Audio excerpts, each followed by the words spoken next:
పత్రికా సోదరులకు నమస్కారం.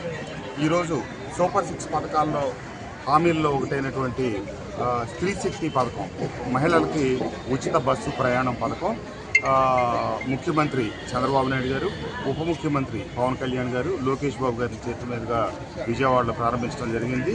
ఈ 69వ స్వాతంత్ర దినోత్సవం 79వ స్వాతంత్ర దినోత్సవం సందర్భంగా మహిళలకి కానుకగా ఈ కార్యక్రమాన్ని విజయవాడలో ప్రారంభించడం జరిగింది.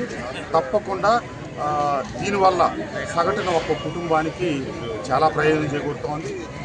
ఒక అంచనా ప్రకారం ఒక్కొక్క మహిళకి 1500 నుంచి 2000 రూపాయల వరకు ప్రయోజనం చేకూరుతుందని చెప్పి ఉంది. తప్పకుండా ఈ పథకాన్ని కొన్ని రాష్ట్రాలు జిల్లాలకే పరిమితం చేసినాయి, కానీ ఆంధ్రప్రదేశ్లో అన్ని రాష్ట్ర వ్యాప్తంగా ఎక్కడికైనా ఉచితంగా వెళ్ళే సౌకర్యం కల్పించారు.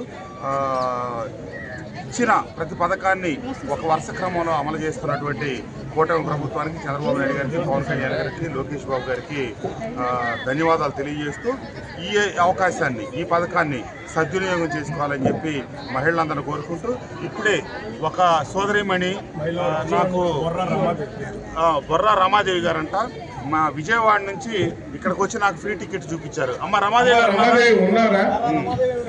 ఇక్కడికి వచ్చారు, అక్కడ నుంచి ఫ్రీగా వచ్చారంట, నాకు టికెట్ చూపించారమ్మా. అట్లాగే ఇప్పుడు లాంఛనంగా ప్రారంభిస్తూ ఉన్నాం. వచ్చిన మహిళా సోదరి మహిళలందరికీ కూడా నా శుభాకాంక్షలు, శుభాభినందనలు.